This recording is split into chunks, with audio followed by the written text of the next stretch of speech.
Hello, and welcome to GatherVerse News Unscripted. I'm Lisa Bernard. Thank you so much for joining me. This is where we bring you a humanity-first approach to tech journalism.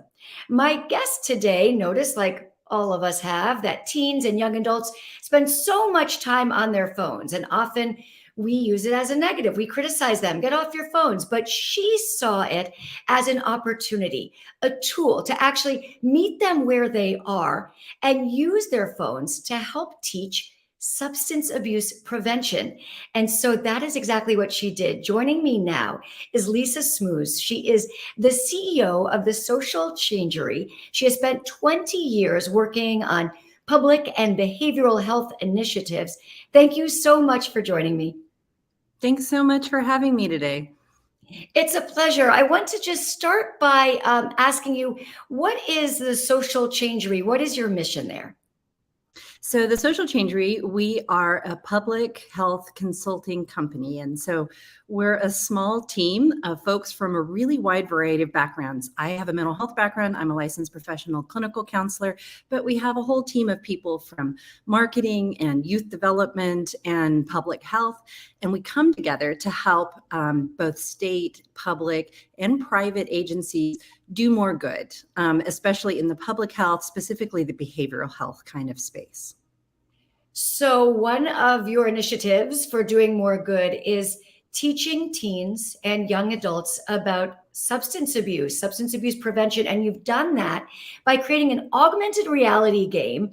It's called Decoded. And I'm lucky enough to have a copy of it. I'm going to show you all. It is so elegant. It is such a beautiful thing for these teens to get all these little pieces. All these little pieces go together, but they need their phones to actually understand what all of this is. So we're going to show a video of the actual game, some sort of digital look at the game on a phone, while you please explain to me what's going on here. What is the goal of this game? Yeah, great.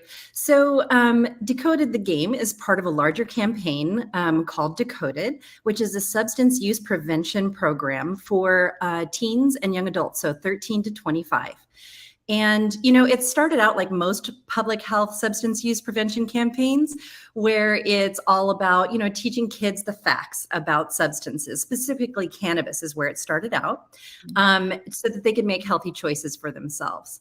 However, we found out along the way that, knowing the facts is one thing, but if you think about yourself and the choices that you make, even as adults, right, we make choices about our health, whether it's smoking or eating processed foods. Sometimes we know that smoking causes cancer and we know that processed foods aren't the healthiest for us, but we still make those choices anyway. And that's no different for young people making substance use choices. They may know the facts about the substance, and that may be part of the picture, but it's not the whole picture, because people make choices based on meeting a need, even if it's just a short-term need that it's meeting.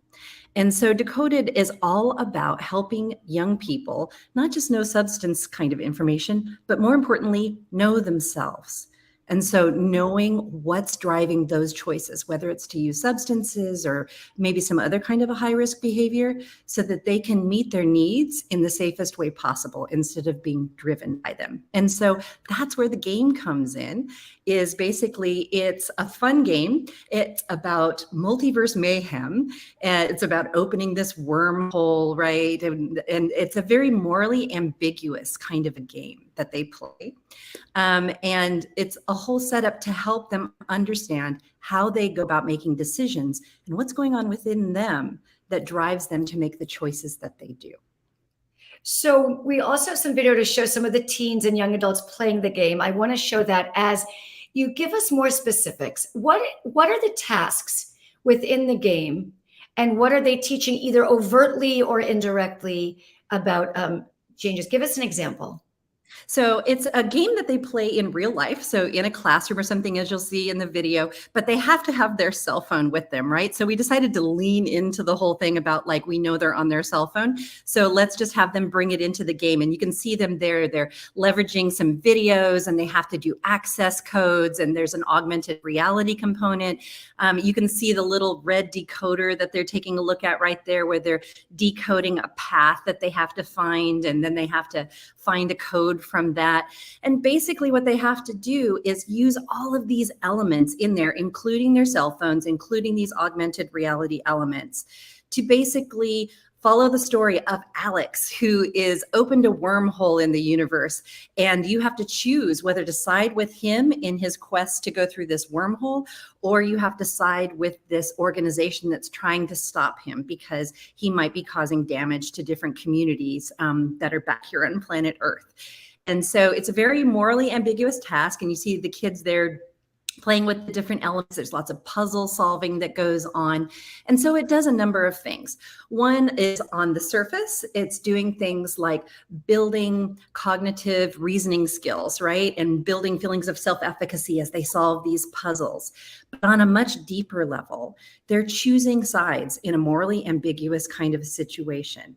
And then after the game, there's a whole facilitation guide where the person who is the teacher or running the group for an after-school program walks them through, okay, so why did you choose to side with Alex? Or why did you decide to side with the company, with Edith?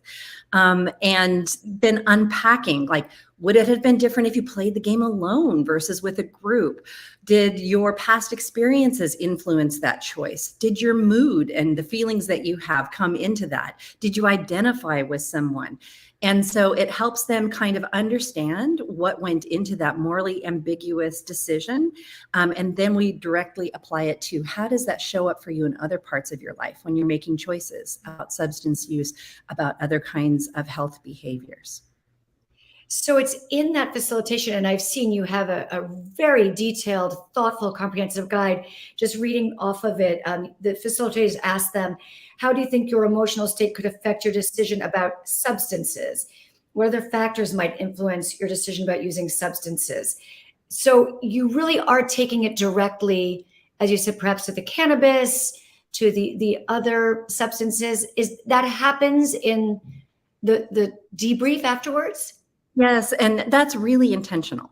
So we knew that, if we have some game that comes out and it's overtly about like, should you smoke this thing or should you take this drink?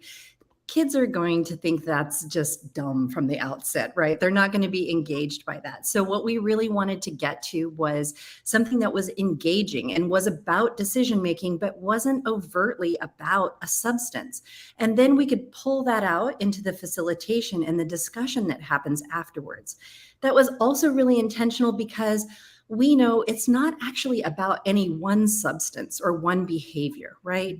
If we go after, let's say, cannabis and we, focus on that, well, those needs that might be driving a young person to use cannabis are still there, even if they stop using cannabis, right? The need is still there and it's likely to pop up in another kind of a place.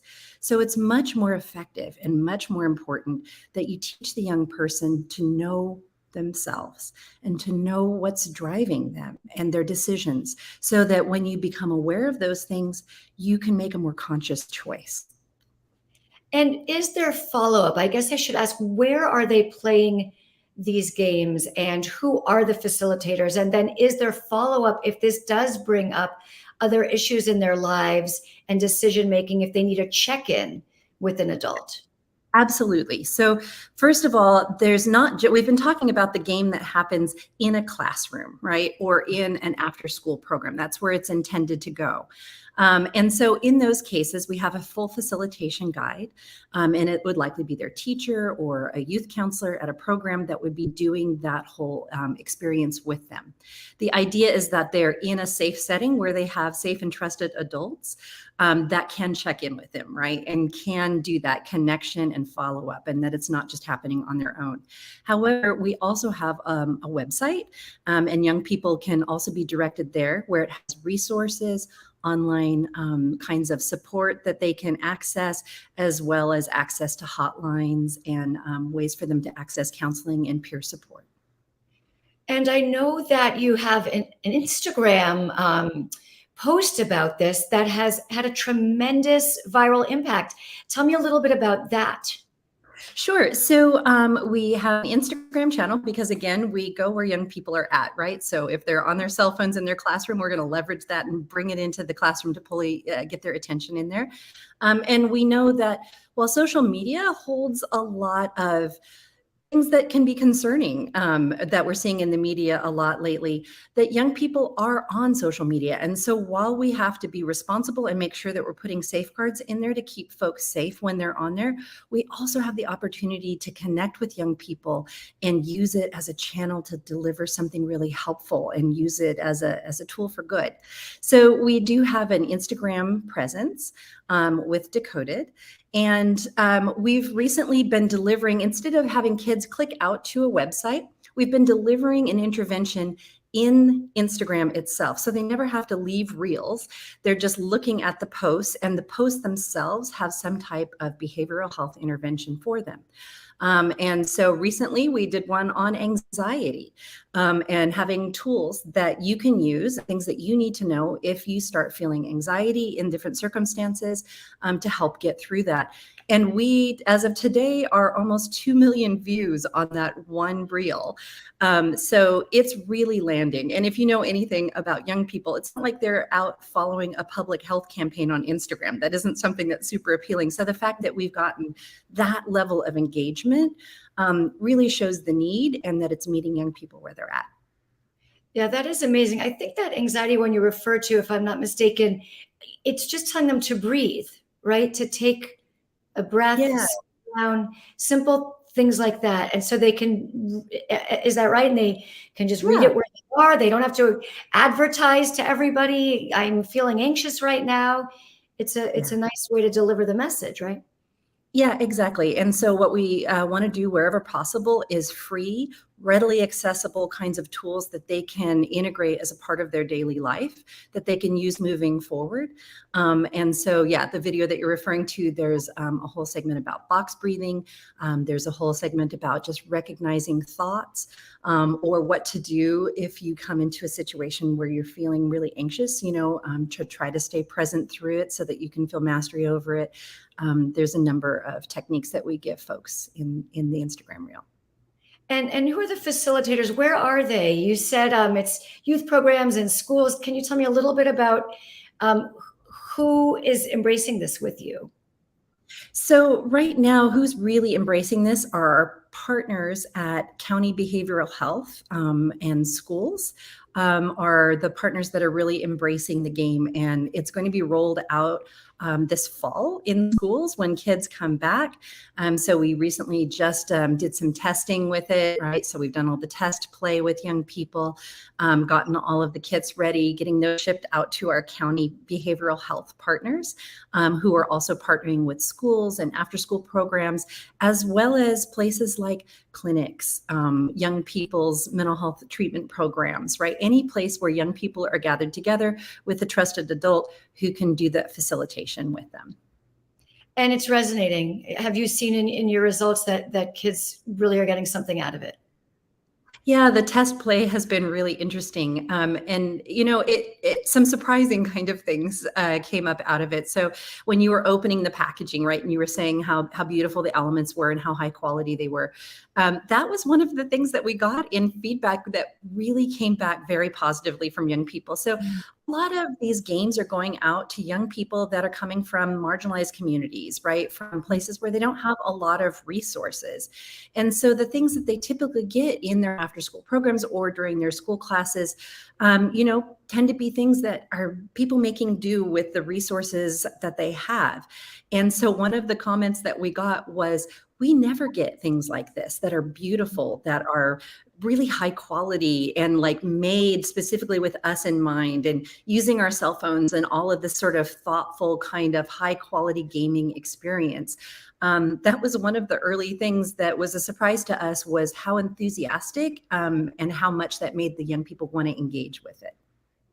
Yes. Well, I mean, again, it is so beautiful. I mean, all these little pieces you thought of, really, and I'm certain it's a better way for these kids to spend their time than as being sort of in a preachy setting where they're being told, don't do this, don't do that. So thank you. Thank you for sharing all of this with us, and, continued success, hopefully, with going forward. Thank you so much for being with me today. Thank you so much for having us. I appreciate it. Bye. Have a great rest of your day. And to all of you out there, please join us again tomorrow on GatherVerse News Unscripted. We sent our GatherVerse News reporters into San Francisco to talk to people about all this emerging tech and see who is using it, who's using all these new artificial intelligence tools. And those reporters will have a debrief with Priya David Clemens tomorrow at noon Pacific time, right here on GatherVerse News. Thank you so much for joining me today.